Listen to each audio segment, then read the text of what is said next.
যতক্ষণ আমি তাকে বিশেষভাবে না জানতে পারছি, গুরুর মুখ থেকে নিঃসৃত বাণী যে কোনো কিছু হারায়নি, সব ঠিক আছে, দশম বন্ধু যে সে হারায়নি, সে আছে এবং তিনিই বস্তু, বলছে যতক্ষণ এটা আমি বিশেষভাবে অনুভব না করছি, ততক্ষণ আমি শান্তি লাভ আমার, পার্মানেন্ট শান্তি আমার হচ্ছে না। ততক্ষণ আমার পার্মানেন্ট শান্তি হচ্ছে না। তাই গুরু প্রথম কি করলো? কান্নাটা থামালো, যে থামো, কেউ হারায়। হ্যাঁ, তারপরে তিনি কি করলেন? গোনানো শুরু করলেন, গুনতে বললেন। ১, ২, ৩, ৪, ৫, ৬, ৭, ৯ করে যেই থামলাম, তখন ১০ নম্বর কিন্তু তিনি চিহ্নিত করলেন। ১০। যেই আমি বুঝলাম যে আরে আমিই তো সে। আমি যাকে খুঁজছিলাম দশম বন্ধু, আমি তো নিজেই। আমি কিসের জন্য শোক করছি? কার জন্য শোক করছি? কি হারিয়ে শোক করছি? সে তো আমি নিজেই। এইভাবে যখন আমার বোধে বোধ হয় যে যেই শান্তি আমি খুঁজছি, যেই ঈশ্বরকে আমি খুঁজছি, যেই আত্মা বা ব্রহ্মকে আমি খুঁজছি, বা যেই স্বরূপ উপলব্ধি করার আমি চেষ্টা করছি, সেটা আমি নিজেই।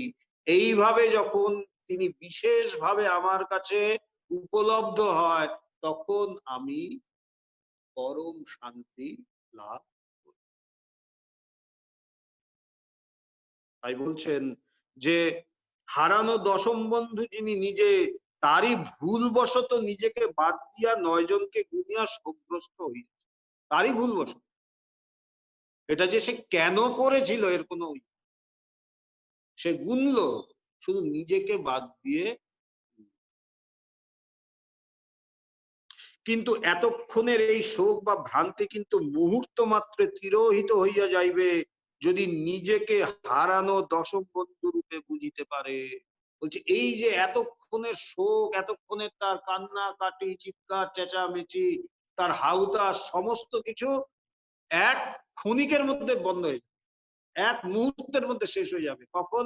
যখন সে বুঝতে পারবে যে আরে আমি তো সেই দোষ। এই যে বলল, এই ও শুধু বললো হ্যাঁ, আর কোনো কথা, এই। তাই বলছে এটা ক্রিয়াজন্য নয়, এটা ক্রিয়ার দ্বারা পাওয়া গেল না, এটা অজ্ঞান নাশ হয়ে এটা ৯ পর্যন্ত গোনা, এটা হচ্ছে ক্রিয়া। কিন্তু আমি যখন দশম, আমি যখন নিজেকে নিজে অনুভব করলাম,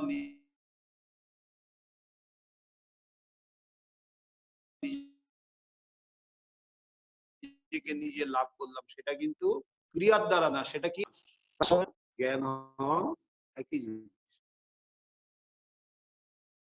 তাই বলছে গুরু কি করেন? ওই যে পবিত্রানন্দজি প্রথমেই লিখলেন যে সেই প্রতিবন্ধটুকু, সূক্ষ্মতম প্রতিবন্ধটুকু অপসারণের, এই যে প্রতিবন্ধ, অজ্ঞানটাই প্রতিবন্ধ, অন্য দ্বিতীয় কিছু প্রতিবন্ধ। তিনি ওই অজ্ঞানটাকে সরিয়ে, তখন আমি নিজেকে নিজেই দেখে তাই বলছে এটা নহে ক্রিয়াযোগ, বুদ্ধিন্দ্রিয়, এটা বুদ্ধির দ্বারা, আমাদের এই সাধারণ বুদ্ধির দ্বারা এটা জানা যায় না। আমাদের মন দিয়ে, বুদ্ধি দিয়ে, কোনো কিছু দিয়েই তাকে জানা যায়। কোনো কিছু দিয়েই তাকে, কেন? কোনো কিছু করে যদি তাকে জানতাম, তাহলে ক্রিয়ার ফল সে হয়ে যেত। একটা কর্ম করলাম, তার ফল। আর কর্মের ফল সবসময় সীমিত। কর্ম সীমিত, কর্মের ফলও সীমিত। কর্মের ফল যদি হিসাবে আসতো, তাহলে জ্ঞানও সীমিত হতো। একটা সময় গিয়ে জ্ঞান আবার শেষ হয়ে অজ্ঞান চলে আসতো। কিন্তু যার একবার এই জ্ঞান হয়, তার আর কখনো এই জ্ঞান নষ্ট হয় না। কেন? এটা অজ্ঞান নাশ সাপেক্ষ, কর্ম সাপেক্ষ। এই জ্ঞান হচ্ছে অজ্ঞান নাশ সাপেক্ষ। মানে আমার এই জীবত্ব বুদ্ধি, আমি যে ভুল করে নিজেকে জীব ভেবে বসেছি, বা আমি যে ভুল করে আমি যে নিজেকে বদ্ধ ভেবে ফেলেছি, এই যে আমার ভ্রম, এই ভ্রমটা কেটে গেলেই, এই অজ্ঞানতা কেটে গেলেই আমি নিজেকে নিজে অনুভব করতে পারি। তাই বলছে কিন্তু এতক্ষণের এই শোক বা ভ্রান্তি কিন্তু মুহূর্ত মাত্রে তিরোহিত হইয়া যাইবে যদি নিজেকে হারানো দশম বন্ধু রূপে বুঝিতে পারে। সেখানে গণনার দ্বারা লভ্য হয় না, 9 পর্যন্ত গণনা, দশমে গুরু ধরিয়ে দিল এই। আমি শুধু বললাম হ্যাঁ। তাই বলছে যে সেখানে গণনার দ্বারা লভ্য হয় না, অর্থাৎ ক্রিয়া সাপেক্ষ নয়, কোন ক্রিয়ার দ্বারা তাকে পাওয়া। পবিত্রানন্দজি বলছেন কি দেখো, কি শোনো, কি করো বিচার, রূপ রস গন্ধ জ্যোতি অন্ধকার, কোনো কিছুর দ্বারাই তাকে পায়, কোনো কিছু কোনো ক্রিয়ার দ্বারা তাকে পাওয়া যায়। আমাদের উপনিষদে খুব সুন্দর বলছে নয়মাত্মা প্রবচনেন লভ্য। এই যেটা প্রবচন দেওয়া হচ্ছে, বলছে প্রবচনের দ্বারাও তিনি লভ্য নয়, বলে দিচ্ছে নয়মাত্মা প্রবচনেন লভ্য না মেধায়া না বহুধা শ্রুতেন। বলছে মেধার দ্বারা বুদ্ধির দ্বারাও তিনি তাকে পাওয়া যায় না, এবং বহুধা শ্রুতেন বহু শুনেও তাকে পাওয়া যায় না, বহু বলেও তাকে পাওয়া যায় না, বহু বিচার করেও তাকে পাওয়া যায় না, বহু শুনেও তাকে পাওয়া যায় না। তাহলে তাকে কি পাওয়াই যায় না? তিনি কি অজ্ঞেয়? বলছে না, তা নয়। ইয়মে ব্রাইশ বৃণুতে তেন লভ্য। তিনি যাকে বরণ করে নেন সে তাকে নয়মাত্মা প্রবচনেন লভ্য न मेधया न बहुधा श्रुतेन यमे वैश বৃণুতে তেন লভ্য। তিনি যাকে বরণ করে নেন। এখন কথা হচ্ছে তিনি যদি প্রবচনের দ্বারা যদি লভ্য না হয়, বুদ্ধির দ্বারা যদি লভ্য না হয়, বহু শুনেও যদি তিনি লভ্য না হয়, তাহলে আমরা এই ক্লাসগুলো করছি, বলছি কেন, বিচার করছি কেন, ঈশ্বর চিন্তা করছি কেন, ঈশ্বরের বিচার করছি কেন, কিসের জন্য? কারণ এই করতে করতে যখন আমার মন আমার বুদ্ধি যখন শুদ্ধ হবে, তখন আমি প্রস্তুত হব তিনি আমাকে বরণ যেন করতে পারেন। তিনি তো যাকে তাকে বরণ করবেন না। করবেন কি? আজকে ভগবান যখন এখানে আসে এখন পরিষ্কার, কিন্তু তখন আরো পরিষ্কার হয়, চারিদিকে মালা টালা ফুল টুল দিয়ে সাজানো, সব দারুণ হয়, কেন? ভগবান আসছে। ঠিক সেইভাবে তিনি যাকে বরণ করবে, তিনি যাকে তাকে বরণ করবে, যে তার চিন্তা করতে করতে পবিত্র হয়ে উঠবে, যে তার চিন্তা করতে করতে শুদ্ধ হয়ে উঠবে, যে তাকে গ্রহণ করার জন্য বা তার মধ্যে মিশে যাওয়ার জন্য যে উন্মুখ হয়ে থাকবে, একাগ্র চিত্ত হয়ে থাকবে, তাকেই তিনি বরণ করবেন।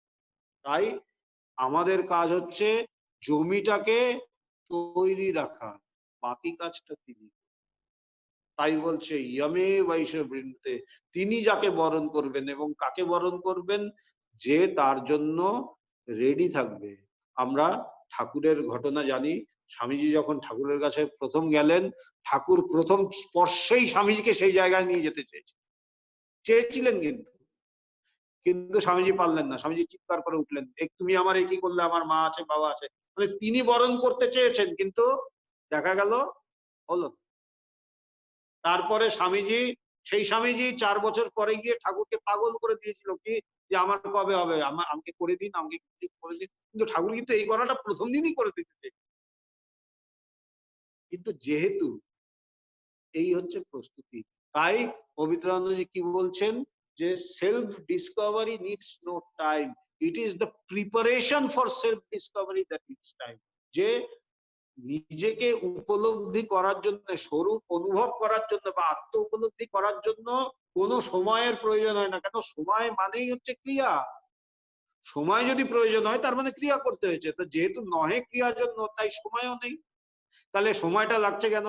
কেউ ভগবানের কাছে গিয়ে 5 বছর ধরে আমরা শুনছি, কেউ 10 বছর, কেউ 15 বছর, কেউ বা 5 মাস, তারপরে তার কিছু হচ্ছে কেন? যে যেমন ভাবে নিজেকে প্রস্তুত করতে পেরেছে, যে যত তাড়াতাড়ি নিজেকে প্রস্তুত করতে পেরেছে, এবং এখানে প্রস্তুতটা কি, তার চিন্তা করতে করতে, তার মনন করতে করতে, তার অনুধ্যান করতে করতে নিজেকে শুদ্ধ করা, নিজেকে তৈরি। যে যত বেশি ঈশ্বর চিন্তা করে সে তত বেশি শুদ্ধ, যে যত বেশি বিষয় চিন্তা করে সে তত বেশি অশুদ্ধ। শুদ্ধ আর অশুদ্ধর একটাই ডেফিনেশন। শুদ্ধ মানে আমি সুন্দর একদম দারুণ ভাবে এসে ধোয়া ইস্ত্রি করা, এসে বসলাম, কিন্তু চিন্তা করছি যে এবার গিয়ে ধুতিটা ধুয়ে ধুতিটাকে ইস্ত্রি করতে হবে, বলছে হলো ঈশ্বর চিন্তা। ওইটা হচ্ছে আসল। যে যত বেশি ঈশ্বরের চিন্তা করে সে তত বেশি শুদ্ধ, তত বেশি পবিত্র। তাই আমি ঈশ্বর চিন্তা করতে করতে, আত্মচিন্তন করতে করতে যেমন যেমন ভাবে সূক্ষ্ম হতে থাকবো, যেমন যেমন ভাবে পবিত্র হতে থাকবো, এবং এই যে ঈশ্বর চিন্তা করতে করতে আমি কি হবো, সূক্ষ্ম হতে থাকবো। আমি সূক্ষ্ম মানে আমার শরীর না, আমার মন, আমার বুদ্ধি, মানে সে সূক্ষ্ম জিনিসকে ধরার তখন চেষ্টা করবে। আগে আমি কি ছিলাম, স্থূল জিনিস ধরতাম। কেউ আমাকে ভালো প্রেজেন্ট দিল, তখন আমার খুব ভালো লাগলো, বিরাট বড় প্রেজেন্ট পেয়েছি। কিন্তু যখন আমি এই পথে যাব, তখন আমার ওই সবে আর মন থাকবে না। তখন আমার মন কি থাকবে, ভগবান কি বলছে, ভগবান কেমন আছে, ভগবান কি বলতে আছে, ভগবানের কথাটা কি। মানে আমি কিন্তু সূক্ষ্মের দিকে চলে গেছি ধীরে ধীরে ধীরে ধীরে। তাই যার মন যত সূক্ষ্ম, সূক্ষ্ম কখন হবে, যত শুদ্ধ হবে ততই সূক্ষ্ম হবে, আবার যত সূক্ষ্ম হবে ততই শুদ্ধ হবে।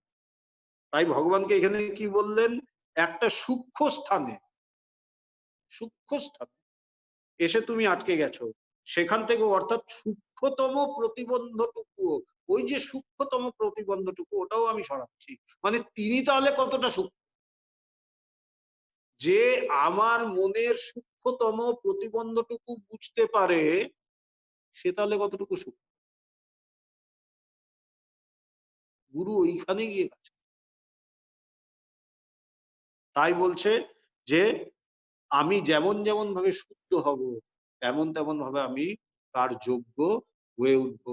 তাই বলছে তাকে মন দিয়ে, বুদ্ধি দিয়ে কোনোভাবেই তাকে বোঝা যায় না। তার মানে যে তিনি অজ্ঞেয় তা নয়, তিনি শুদ্ধ মনের গোচর। শুদ্ধ মন কাকে বলে, যেই মন যত বেশি ঈশ্বর চিন্তা করছে, সেই মন তত শুদ্ধ, সেই মন তত সূক্ষ্ম। সেইরূপ বলছে কি, সেখানে গণনার দ্বারা লভ্য হয় না, অর্থাৎ ক্রিয়া সাপেক্ষ নয়। সেই রূপে আমি আমাকে পাইতে হইলে ক্রিয়া সাপেক্ষ না হইয়া জ্ঞান সাপেক্ষ বা অজ্ঞান নাশ সাপেক্ষ এইভাবেই প্রকাশ করি। আমার যদি অন্য কাউকে পেতে হয়, আমাকে কোথাও যেতে হবে। তুমি আমার পাশের রুমে থাকো, তোমাকে পেতে হলে আমার পাশের রুমে যেতে হবে, অথবা তোমাকে ডাকতে হবে, তুমি আমার রুমে আসবে, তাই তো। ক্রিয়া সাপেক্ষ, তোমাকে ডাকতে হলো বা আমাকে পাশের রুমে যেতে হলো, ক্রিয়া সাপেক্ষ, সময় সাপেক্ষ। কিন্তু আমি নিজেকে পাইতে হলে, আমি নিজেকে পেতে হলে, তখনও কি আমি ডাকবো শঙ্করানন্দ, ডাকবো কি, ডাকবো, আমি ডাকবো কেন, আমি তো হয়েই আছি, আমি কাকে ডাকবো। গুরু শুধু এই জায়গাটা ধরে, তুই কাকে খুঁজছিস, এই তো তুই। তাই আমি যে নিজেকে নিজের থেকে বাইরে খুঁজছিলাম, এটাই অজ্ঞান। আমি যে ঈশ্বরকে আমার থেকে আলাদা ভাবছিলাম, এটাই অজ্ঞান। আমি যে আত্মা বা ব্রহ্মকে নিজের থেকে বাইরে খুঁজছিলাম, এটাই অজ্ঞান। তাই এই জ্ঞানটাকে কি বলা হচ্ছে, এটা অজ্ঞান নাশ সাপেক্ষ, হয় জ্ঞান সাপেক্ষ, বা আরো ভালো, মানে আরো ঠিক ঠিক ভাবে বলতে গেলে অজ্ঞান নাশ সাপেক্ষ। আমি যে আমাকে নিজের থেকে বাইরে খুঁজছিলাম, এই যে অজ্ঞানটা, এটা গুরু সরিয়ে দিচ্ছে। তুই কাকে খুঁজছিস, কোথায় ডাকছিস, এই তো তুই। এই হচ্ছে অজ্ঞান নাশ, এই হচ্ছে জ্ঞান বা অজ্ঞান নাশ। তাই বলছে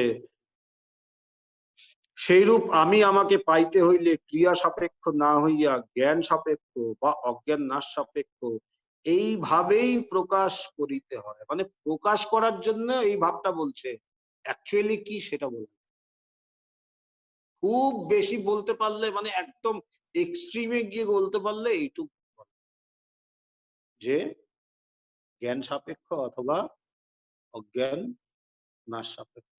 তাই ভগবান বললেন, কথাগুলো শুনতে যদিও সহজ, কিন্তু খুব গভীর অর্থ এবং খুব কঠিন কথা। বলছে আমি আমারই ধ্যান। এক জায়গায় ভগবান লিখছেন একটা চিঠিতে প্রথম দিকে যে নিজেকে ছেড়ে অন্য যে কোনো কিছু ধ্যান করা হচ্ছে অজ্ঞান বলে। তুমি ধ্যান করছো নিজের ধ্যান, কেন? তুমি অন্য কাকে খুঁজছো? কার ধ্যান করছো? তুমি যাকে খুঁজছো সেটা তুমি। তত্ত্বমসি, তুমিই সেই সেতু। তুমি যাকে খুঁজছো, যাকে জানতে চাইছো, সেটা তুমি নিজেই। তাই পবিত্রানন্দজি এক জায়গায় বলছেন সকল পাগলামি ছুটিয়া যায়। কেন? এই যে ছুটে বেড়াই আমরা, এখানে পাবো শান্তি, ওইখানে পাবো শান্তি, ওই জায়গায় গেলে একটু ভালো থাকতে পারবো। এই যে আমাদের পাগলামি, এই সমস্ত পাগলামি ছুটে যায় কেন? গুরু জানায় তুমি নিজে নিজের মধ্যে বসো, চুপচাপ বসো, নিজের মধ্যে নিজে খুঁজে পাও। তাই বলছে সকল পাগলামি ছুটিয়া। সেই রূপে আমি আমাকে পাইতে হইলে ক্রিয়া সাপেক্ষ না হইয়া জ্ঞান সাপেক্ষ বা অজ্ঞান নাশ সাপেক্ষ এইভাবেই প্রকাশ করিতে হয়। তাই শাস্ত্র বা উপনিষদ বলেছেন সাক্ষাৎ অপরোক্ষাৎ ব্রহ্ম, মানে জীব কি সাক্ষাৎ অপরোক্ষ ব্রহ্ম, আমি সেই। এবং কেমন ব্রহ্ম? অপরোক্ষ ব্রহ্ম, মানে অভিন্ন, আমার থেকে অভিন্ন। আমি আর ব্রহ্ম মিলেমিশে এক, সাক্ষাৎ অপরোক্ষাৎ। আবার বলছেন, আবার বলেছেন বুদ্ধিগ্রাহ্যম অতীন্দ্রিয়ম। কি বলছে? যে বুদ্ধিগ্রাহ্য, এটা গীতার কথা। কি বলছে? এই আত্মা বা ব্রহ্ম বুদ্ধিগ্রাহ্য। তা বলছে আবার বুদ্ধি দ্বারা তাকে পাওয়া যায় না, আবার বলছে বুদ্ধিগ্রাহ্য। বলছে বিষয় বুদ্ধির দ্বারা বা অশুদ্ধ বুদ্ধি বা বিষয় বুদ্ধির দ্বারা তাকে পাওয়া যায় না, কিন্তু শুদ্ধ বুদ্ধির গোচর। তাকে শুদ্ধ বুদ্ধি দিয়ে পাওয়া যায়, যেই বুদ্ধি তার চিন্তা করতে করতে তন্ময় হয়ে গেছে তার মধ্যে, সেই বুদ্ধি দিয়ে তাকে পাওয়া যায়। এবং তিনি কেমন? অতীন্দ্রিয়, ইন্দ্রিয়ের অতীত, ইন্দ্রিয় দিয়ে তাকে পাওয়া যায়, ইন্দ্রিয়ের অতীত, কিন্তু বুদ্ধিগ্রাহ্য। কিন্তু বুদ্ধিগ্রাহ্য মানে, বুদ্ধিগ্রাহ্য মানে কোন বুদ্ধি? যে যেই বুদ্ধি তার চিন্তা করতে করতে তাতেই তন্ময় হয়ে গেছে, সেই যে শুদ্ধ বা পবিত্র বুদ্ধি, সেই শুদ্ধ বা পবিত্র বুদ্ধির তিনি গোচর, সেইখানে তার প্রতিফলন, সেইখানে তার প্রতিফলন। তাই আবার বলেছেন বুদ্ধিগ্রাহ্যম অতীন্দ্রিয়ম।